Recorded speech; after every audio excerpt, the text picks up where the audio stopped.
दोस्तों नमस्कार, आप सभी का स्वागत है दिलीप एजुकेट इंडिया में। दोस्तों जैसा कि आप जानते हैं अभी चुनावी माहौल एकदम गरमाया हुआ है और 5 राज्यों में चुनाव हो रहा है।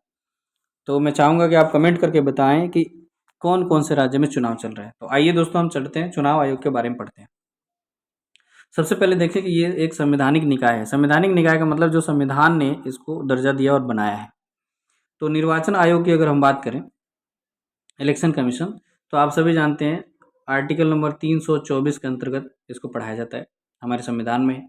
राजनीतिक दल राष्ट्रीय या क्षेत्रीय दल की मान्यता ये हमारा चुनाव आयोग को प्राप्त है कि चुनाव आयोग ही सभी को योग्य बताता है। मुख्य चुनाव आयुक्त की अगर बात करें तो उसको पद से हटाया जा सकने का मतलब ये है कि 2/3 मत होना चाहिए। संसद के दोनों सदनों के द्वारा 2/3 मत अगर हो जाता है और प्रमाणित कदाचार के आधार पर हटाया जा सकता है। थोड़ा और आगे देखते हैं। बोलने के लिए बहुत कुछ है लेकिन डायरेक्ट सिलेबस में देखते हैं फटाफट, क्योंकि कम समय में फटाफट क्वेश्चन हो जाएगा। राष्ट्रपति का चुनाव अगर हम बात करें तो किसके द्वारा संचालित किया जाता है, तो भारत के निर्वाचन आयोग द्वारा। यानी राष्ट्रपति का भी चुनाव भारत के निर्वाचन आयोग ही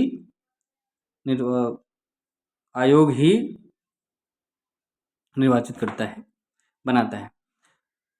61वां संविधान संशोधन बहुत इंपॉर्टेंट है, जो पेपर में आने का पूरा पूरा चांस रखता है। 61वां यानी 61th अमेंडमेंट जो हुआ था 1989 में, इसके अंतर्गत हुआ था कि 21 साल की उम्र को घटा के 18 साल कर दिया गया था। इससे पहले यानी 1989 से पहले 18 साल पे नहीं 21 साल पे वोटिंग होती थी। दोस्तों थोड़ा सा और जानकारी लेते हैं यहाँ पे। भारत के मुख्य निर्वाचन की अगर हम बात करें,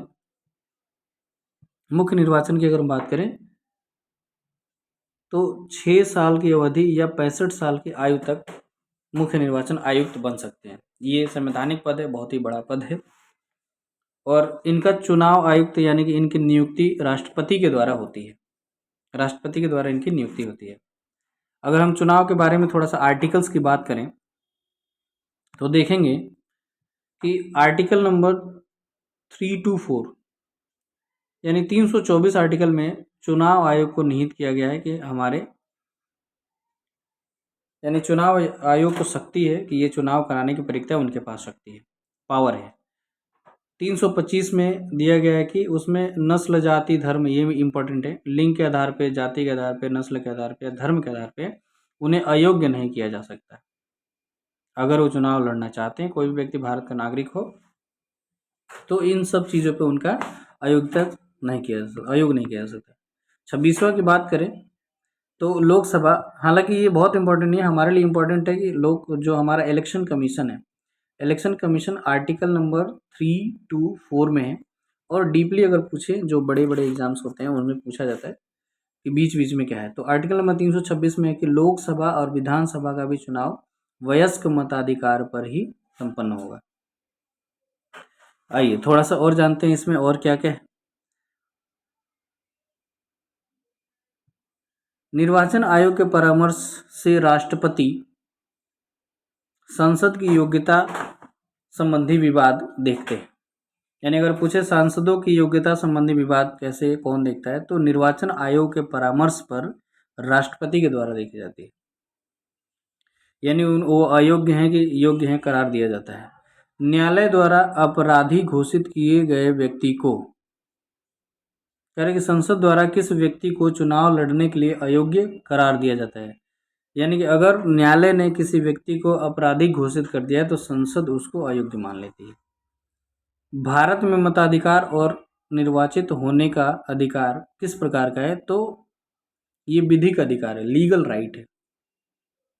राजनीतिक दलों को सर्वप्रथम संवैधानिक मान्यता किस वर्ष मिली थी, तो आप सभी जानते हैं 1985 में मिली थी और इसी 1985 में दल बदल कानून भी आया था जो कि 10वीं अनुसूची में शामिल है। आगे क्वेश्चन आएगा, हम पढ़ेंगे। तो अनुपातिक प्रक्रिया की अगर बात करें तो अनुपातिक प्रतिनिधि की आवश्यकता किस देश में नहीं होती है, जहाँ पे द्विदलीय होते हैं, दो ही दल हैं, जैसे अमेरिका में डेमोक्रेटिक और रिपब्लिक है। ये मोस्ट इम्पॉर्टेंट क्वेश्चन आपके सामने आ गया कि दिनेश गोस्वामी समिति लोकसभा के चुनाव के सरकारी अधिनियम से संबंध है दिनेश गोस्वामी समिति। लिखा कि किस राष्ट्रीय दल को मुख्य विपक्षी दल की मान्यता, तो इन्होंने बताया था कि 10% सदस्य होने चाहिए विपक्ष, मुख्य विपक्षी दल की मान्यता। यानी कि जैसे मान लीजिए अभी का फिलहाल ले लें तो अगर 550 लोग हैं मान लीजिए संसद में, इसका 10% होना चाहिए, यानी अप्रोक्स 5 यानी अप्रोक्स 55% लोग होने चाहिए। यानी कि अगर मैं बात करूं कि अभी मान लीजिए 550 लोग हैं संसद में, यानी कि लोकसभा में 550 का 10% निकालेंगे तो 55 लोग होगा। यानी जिस पार्टी के पास 55 लोग हैं वो मुख्य विपक्षी पार्टी होगा, और बाकी जो ज़्यादा सीट लेके बैठे हुए हैं वो तो मेन सरकार है। तो 10% होना चाहिए विपक्ष में मुख्य होने के लिए। निर्वाचन आयोग को किस वर्ष 3 सदस्यीय आयोग, ये कई बार क्वेश्चन पूछा गया है कि 3 सदस्यीय आयोग, यानी कि 1989 में और 1993 में 3 सदस्यीय आयोग बनाया गया। हालांकि अभी भी 3 सदस्यीय आयोग है। आ गया आपका क्वेश्चन दल बदल कानून। दल बदल कानून की बात हम करें तो 15 फरवरी 1985 में, उस समय शायद राजीव गांधी की सरकार थी, तो दल बदल कानून पारित हुआ 1985 में कि भाई आप इस पार्टी से चुनाव लेके लड़े और उस पार्टी में बाद में जीतने के बाद उस पार्टी में शामिल हो गए, तो ये तो गलत बात है। निर्वाचन प्रक्रिया की अगर हम बात करें तो निर्वाचन प्रक्रिया में राष्ट्रपति द्वारा जारी की गई अधिसूचना से होता है। यह अधिसूचना जनप्रतिनिधित्व अधिनियम 1991 धारा 14 के अंतर्गत होता है। अगर हम मेन और बात देखें यहाँ पे क्या लिखा हुआ है, तो लिखा है संसद और राज्य विधानमंडल का चुनाव संचालन निर्वाचन आयोग द्वारा किया जाता है। यानी राज्य विधानमंडल की बात करें तो राज्यों में होता है और संसद सेंट्रल है जो कि पार्लियामेंट में। और आप सभी जानते हैं एक छोटा सा क्वेश्चन है, पारुल, तो पारुल कहिए या फिर पार्लियामेंट, यानी कि लोकसभा, राज्यसभा और सरल सरल सरल सरल सरल राइटिंग नहीं बन रही है भाई, क्या बात है। सरल की बात करें तो सरल, स से संसद 79 आर्टिकल है, र से राज्यसभा 80 आर्टिकल है और Lok Sabha 81 article. Article number 81, article number 80, article number 79 सरल, संसद, राज्यसभा और लोकसभा, ये आर्टिकल है, उनको याद करने के तरीके। आइए दोस्तों राजभाषा की बात करते हैं। तो इसमें अगर आपको कोई डाउट है तो देख लीजिए, फिर से एक बार देख लीजिएगा, ये इतना स्क्रीनशॉट ले सकते हैं। इसका पीडीएफ मैं अपने लिंक दे दूंगा, आप वहाँ से ले सकते हैं पीडीएफ। आइए आज राज्यसभा की बात कर लेते हैं, 5 मिनट लगेगा, फटाफट हो जाएगा। तो राजभाषा की अगर हम बात करें तो राजभाषा मतलब ऑफिशियल लैंग्वेज, यानी कि संविधान के 344वें अनुच्छेद में राजभाषा आयोग का गठन हुआ है। वर्ष 1955 में राजभाषा आयोग गठन हुआ था, बीजी खेर की अध्यक्षता में हुआ था। 8वीं अनुसूची वर्ष 2003 में 4 भाषाओं को शामिल किया गया, जो कि बढ़कर 22 हो गई। वैसे मूल हम जानते हैं, मूल संविधान में 14 भाषाएं स्टार्टिंग में शामिल थे, उसमें एक जोड़ा गया सिंधी, फिर उसमें आया 3 और, फिर उसके बाद 4 और, तो 3 4 7 1 8 और जोड़ा गया तो टोटल 22 हो गया। तो ये सिंधी जोड़ा गया कब, ये हमें देखना है। फिर ये 3 कब जोड़ा गया, 4 कब जोड़ा गया, ये इंपॉर्टेंट है, ये क्वेश्चंस आते हैं आपके। तो चलिए दोस्तों देखते हैं। तो यस यहाँ पे यानी 92 यानी कि 92th अमेंडमेंट 2003 में जोड़ी गई थी। ये क्या जोड़ी गई वो देख लीजिए, उसमें लिखा है कि एक से 8वीं अनुसूची में वर्ष 2003 में 4 भाषाएं जोड़ी गई। 4 भाषाएं कौन है, मैं एक बार यहाँ पर लिख के देखता हूँ। उसका नाम है बोडमास, BDMS, यानी कि बोडो, डोंगरी, मैथिली, संथाली, ये 2003 में जोड़ी गई।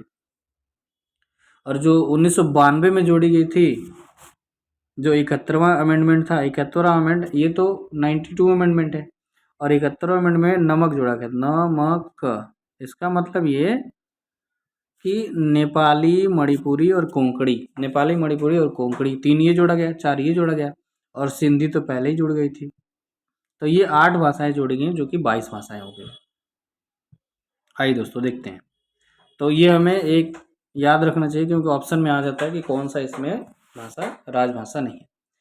असमिया है, बांग्ला है, गुजराती है, हिंदी, कन्नड़, कश्मीरी, कोंकणी, मलयालम, मणिपुरी, मराठी, नेपाली, उड़िया, पंजाबी, संस्कृत, सिंधी, तमिल, तेलुगु, उर्दू, डोंगरी, बोडो, मैथिली और संथाली। ये हमारी 22 भाषाएं हैं। यहाँ पे मैंने लिखा हुआ है, बुक में देख लीजिए। लिखा है मैंने नमक, नमक यानी कि नेपाली, मणिपुरी, कोंकणी, और यहाँ पे लिखा है बोडमास, बोडो, डोंगरी, मैथिली, संथाली, मैथिली और संथाली। तो दोस्तों आइए थोड़ा सा और जानकारी लेते हैं। इसमें क्या है, संविधान के किस अनुच्छेद में प्रत्येक राज्य में भाषाई अल्पसंख्यक वर्ग के बच्चों की मातृभाषा में यानी प्राथमिक विद्यालय में मातृभाषा ही यानी कि मदर टंग में ही प्राथमिक विद्यालय में शिक्षा देने की बात कही गई है। मोस्ट इंपॉर्टेंट ये क्वेश्चन है। आर्टिकल नंबर 350 का 350 ए में लिखा हुआ है कि बच्चों का यानी प्राथमिक स्तर पे जो शिक्षा हो रही है वो यानी कि प्राथमिक स्तर पे जो बच्चों की शिक्षा हो रही है वो मातृभाषा में होनी चाहिए। ये कहाँ पे लिखा हुआ है, ये आर्टिकल नंबर 350 क में लिखा हुआ है। मैथिली भाषा को 8वीं अनुसूची में अंतर्गत कब डाला गया, तो आप जानते हैं 92वां संशोधन 2003 में हुआ था, जिसमें 4 भाषाएं इकट्ठे जोड़ी गई थी, बोडो, डोंगरी, मैथिली, संथाली, जैसा कि ऊपर देख चुके हैं। 71वां संविधान संशोधन जो 1992 में आया था, जिसमें 3 भाषाएं जोड़ी गई, नेपाली, कोंकणी और मणिपुरी। और एक और चीज़ यहाँ पे हाईलाइट कर देते हैं। वैसे आप जानते हैं उत्तर प्रदेश की दूसरी भाषा तो उर्दू है, जो कि 1989 में जोड़ी गई। और अगर उत्तराखंड की बात करें तो उत्तराखंड की द्वितीय भाषा है संस्कृत, जिसे उत्तर प्रदेश की दूसरी भाषा 1989 में जोड़ी गई उर्दू।